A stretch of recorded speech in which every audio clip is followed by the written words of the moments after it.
অল্প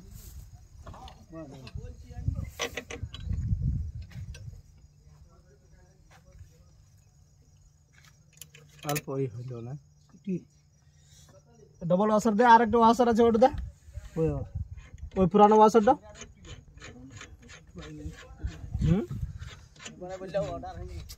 এটা দুই থাকছে না ওই জন্য বলছি ডবল ওয়াশার দিবি না তো